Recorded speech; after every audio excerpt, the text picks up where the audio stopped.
நிமிதிர நேயர்களுக்கு வணக்கம். இப்போ நம்ம பார்க்க இருக்கிறது ராமநாதபுரம் மாவட்டத்தில் இருக்கக்கூடிய தொகுதிகளுடைய இறுதி சுற்று நிலவரம் தான் பார்க்க போகிறோம். முதல்ல நம்ம பார்க்க இருக்கிறது பரமக்குடி சட்டமன்ற தொகுதி. பரமக்குடி சட்டமன்ற தொகுதியை பொறுத்தவரை தனி தொகுதி, பட்டியல் சமூக மக்கள் மட்டும்தான் போட்டியிட முடியும். இங்கு திமுக சார்பில் கதிரவன் போட்டியிட்டார். அண்ணா திராவிட முன்னேற்ற கழகத்தினுடைய சார்பில் முன்னாள் சட்டமன்ற உறுப்பினர் முத்தையா, டாக்டர் முத்தையா களத்தில் இருக்கார். தாவேகா சார்பில் கோபிராஜன், நாம் தமிழர் கட்சியினுடைய சார்பில் எழில் இளவரசி அப்படிங்கிறவங்க களத்தில் இருக்காங்க. புதிய தமிழகம் சார்பில் ரத்ன பிரகாஷ், சசிகலா கட்சி இங்கே அமிர்தா அப்படிங்கிறவங்கள வேட்பாளராக விட்டுருக்காங்க. சற்றேறக்கூடிய 6 பேர் பலமான வேட்பாளர்கள் போட்டிடுறாங்க. இதில் இருமுனை போட்டியாக களம் சுருங்கியிருக்கு. இருமுனை போட்டியில் திமுகவுடைய கதிரவனுக்கும் அதிமுகவினுடைய முன்னாள் எம்எல்ஏ முத்தையா அவர்களுக்கும் இடையில் ரொம்ப டஃப்பாக போயிட்டுருக்கு. இதில் யார் ஜெயிப்பதற்கான வாய்ப்பு இருக்குது, என்ன காரணம் அப்படின்னு பார்த்தோம்னா, அதிமுகவினுடைய முத்தையாவுக்கான வாய்ப்பு பிரகாசமாக இருக்குது. அதாவது இங்கே போட்டியிடக்கூடிய டிஎம்கேனுடைய கதிரவனும் அதிமுகவுடைய முத்தையாவுமே 2 பேருமே தேவேந்திர உள்ள வேளாளர் சமுதாயத்தை சேர்ந்தவங்க. அதில் ரொம்ப ரொம்ப முக்கியமாக பார்த்தீங்கன்னா, இந்த முத்தையா அமமுக பக்கம் நகர்ந்து விட்டு மீண்டும் அதிமுகவுக்கு வந்தவர். ஸோ அப்போ டிடிவி தினகரன் அவர்களுடைய குட் புக்லேயும் இருக்கிறார். ஸோ அதிமுக அமமுக அலைன்ஸுங்கிறது இந்த தொகுதியில் நல்ல ஜெல்லாக இருக்குது. ஒன்று. இன்னொன்று, அதிமுகவிலிருந்து அவர் அமமுகவுக்கு டிடிவி தினகரன் அவர்களுக்கு அனுசரணையாக போயிட்டு வந்ததுனால, தகுதி நீக்கம் செய்யப்பட்ட சட்டமன்ற உறுப்பினராகவும் இருந்ததுனால அவர் மீது முக்குளத்தோர் மக்கள் மத்தியிலையும் ஒரு சாஃப்ட் கார்னர் இருக்குது. ஸோ அந்த ஓட்டுகளும் சிந்தாமல் சிதறாமல், வழக்கமாக அவருக்கு கிடைக்க வேண்டிய ஓட்டுகளும் சிந்தாமல் சிதறாமல் எல்லாம் சேர்ந்து வரதுனால ஒரு ரொம்ப குறைவான மார்ஜினில் பரமக்குடி சட்டமன்ற தொகுதியில் டாக்டர் முத்தையா வெற்றி பெறுவதற்கான வாய்ப்பு பிரகாசமாக இருக்குது. அடுத்து நம்ம பார்க்கக்கூடிய சட்டமன்ற தொகுதி திருவாடானை. திருவாடானை அப்படின்னு சொன்னாலே நம்ம எல்லாருக்கும் நினைவுக்கு வர்றது கருமாணிக்கம் அவங்களுடைய குடும்பம் தான். கருமாணிக்கம் அவருடைய தாத்தா காலத்திலேருந்து சட்டமன்ற உறுப்பினராக, தாத்தா அப்பா இப்போ பேரன் கருமாணிக்கமும் இப்போ இந்த தொகுதியினுடைய சட்டமன்ற உறுப்பினராக இருக்கார். இந்த தொகுதி காங்கிரஸ் சார்பில் மீண்டும் கருமாணிக்கமே போட்டிடுறாரு, சிட்டிங் எம்எல்ஏ. அதிமுக சார்பில் கீர்த்திகா முனியசாமி போட்டிடுறாங்க. இவருடைய கணவர் முனியசாமி தான் அங்கே மாவட்ட செயலராகவும் இருக்கார். நாம் தமிழர் கட்சியினுடைய சார்பில் பிரேம்நாத், தாவேகா சார்பில் ராஜு, அகில இந்திய ஃபார்வர்ட் பிளாக் சார்பில் சுரேஷ் தேவர் நிற்கக்கூடிய பேக்ரவுண்ட் என்ன அப்படின்னு பார்த்தீங்கன்னா, சசிகலா அவர்களுடைய கட்சியினுடைய சார்பில் அவர் களமிறக்கப்பட்டிருக்கிறார். ஸோ இதை தான் அங்கே பேக்ரவுண்டாக இருக்குது. ஸோ அங்கே கிருத்திகா முனியசாமிக்கு வர வேண்டிய ஓட்டுகளை அகில இந்திய ஃபார்வர்ட் பிளாக் கட்சியின் சார்பில் போட்டியிடக்கூடிய சுரேஷ் தேவர் கொஞ்சம் சேதப்படுத்துகிறார். இருந்தாலும் அதை தாண்டி கருமாணிக்கத்தை விட அந்த தொகுதிக்குள்ளே கீர்த்திகா முனியசாமிக்கு ஒரு குட் இமேஜ் இருக்குது. என்ன குட் இமேஜ் இருக்குது அப்படின்னா, உங்களுடைய கணவர் முனியசாமி அதிமுகவுடைய முன்னாள் மாவட்ட செயலாளர், சிட்டிங் மாவட்ட செயலாளராகவும் இருக்கிறார். அதெல்லாம் மட்டும் இல்லாமல் இந்த அம்மா மாநில மகளிர் அணி துணை செயலாளராக அதிமுகவில் இருக்காங்க.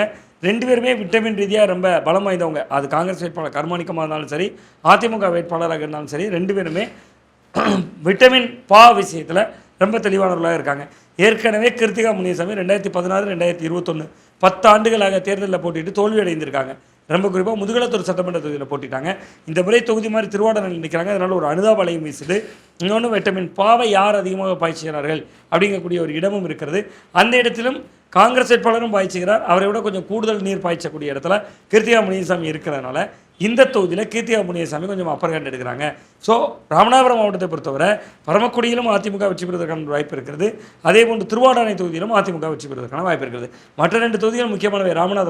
ராமநாதபுரம் சட்டமன்ற தொகுதியை பொறுத்த வரைக்கும் அங்கே திமுக சார்பில் சிட்டிங் எம்எல்ஏவாக இருக்கிற காதர் பாஷா என்கிற முத்துராமலிங்கம் போட்டிடுறாரு. அதே தொகுதியில் பாஜக சார்பில் நாகேந்திரன் போட்டிடுறாரு. தாவேகா டாக்டர் சாகுல் மீது என்டிகே முத்துகேசவன், நாம் தமிழர் கட்சி. இந்த தொகுதியில் யாருக்கு சாதகமாக இருக்குன்னா, திமுக வேட்பாளரான காதர் பாஷா என்கிற முத்துராமலிங்கத்துக்கு தான் இந்த தொகுதி சாதகமாக இருக்குது.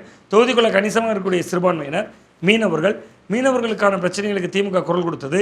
மீனவர்களுக்காக திமுக மீன்பிடி தடைக்கால நிவாரண நிதியை அதே ராமநாதபுரத்தில் தான் மண்டபத்தில் நடந்த நிகழ்ச்சின்னு நினைக்கிறேன், 5000 ரூபாயிலிருந்து 8000 உயர்த்தியது.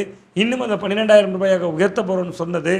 கடலில் மீனவர்கள் மாயமாகிற பொழுது மோடி கவர்மெண்ட் அதில் மத்திய அரசு சரியான முறையில் மீட்பதற்கு நடவடிக்கை எடுக்காதது உள்ளிட்ட விஷயங்கள் பாஜகவுக்கு எதிர்மறையாக இருக்கிறனாலையும், இந்த தொகுதியில் காதர் பாஷா என்கிற முத்துராமலிங்கத்துக்கு இருக்கிற தனிப்பட்ட செல்வாக்குனாலையும் ரொம்ப எளிதாக கரை சேர்க்கிறார் காதர் பாஷா என்கிற முத்துராமலிங்கம். ஒருவேளை அதிமுகவுக்கு இந்த தொகுதியை நேரடியாக போட்டிட்டு அதிமுகவில் மணிகண்டர் முன்னாள் அமைச்சருக்கு ஒதுக்கப்பட்டிருந்தால் மணிகண்டன் கடுமையான போட்டியை கொடுத்துருக்க கூடும்.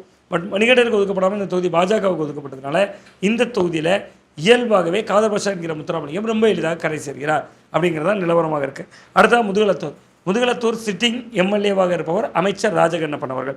அதிமுக சார்பில் அங்கே மலேசியா பாண்டி போட்டியிடுகிறார். நாம் தமிழர் கட்சியினுடைய சார்பில் சந்திரபிரபா, தாவேகாவினுடைய சார்பில் மலர்விழி, சசிகலா அவர்களுடைய வேட்பாளராக டாக்டர் ராம்குமார் எடுக்கிற ஓட்டுகள் அதிமுகவினுடைய வேட்பாளர் மலேசியா பாண்டி அவர்களுடைய ஓட்டுகளை கூறுபடுது. அதே நேரத்தில் சந்திரபிரபா ஏற்கனவே எம்பி எலெக்ஷன்லாம் போட்டியிட்டவங்க.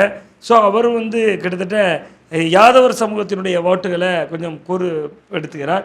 ஸோ அந்த அடிப்படையில் எல்லாம் நம்ம பார்த்தாலும் கூட ராஜகண்ணப்பனுக்கு கொஞ்சம் அதிருப்தி தொகுதிக்குள்ளே இருந்தாலும் அமைச்சர் என்கிற முறையிலும் அவருடைய சமூகம் அந்த தொகுதிக்குள்ளே வலுவாக இருக்கிறாங்கிற முறையிலும் திமுக அரசுடைய திட்டங்களுடைய அடிப்படையிலும் இந்த தொகுதியில் ராஜகண்ணப்பன் மிக எளிதாக கரை சேர்கிறார். ஸோ அப்போ ராமநாதபுரம் மாவட்டத்தில் மொத்தம் இருக்கக்கூடிய 4 தொகுதிகளில் நம்முடைய நிமிர்ந்தநில் சேனலுடைய பார்வையில் ராமநாதபுரம் மற்றும் முதுகலத்தூர் ஆகிய 2 சட்டமன்ற தொகுதிகள் திமுக வசமும், பரமக்குடி திருவாடானை ஆகிய 2 சட்டமன்ற தொகுதிகள் அதிமுகவும் வெற்றி பெறுவதற்கான ஒரு வாய்ப்பு இருக்கிறது. 50-50 என்பதுதான் ராமநாதபுரம் மாவட்டத்தினுடைய நிலவரம் என்பதுதான் கலை யதார்த்தமாக இருக்கிறது. மீண்டும் அடுத்த ஒரு மாவட்டத்தோடு உங்களை சந்திக்கின்றேன்.